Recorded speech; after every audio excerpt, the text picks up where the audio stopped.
আমাদের এই আন্দোলন চলতেই থাকবে ওই দিন পর্যন্ত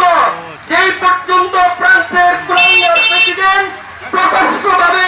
মুসলমানদের কাছে ক্ষমা না চাইলে কথা বলে ঠিক কিনা আমাদের ব্যঙ্গচিত্র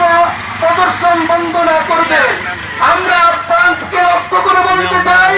মুসলমানদের সারা বিশ্বের কি আন্দোলন দেখেছ, মুসলমান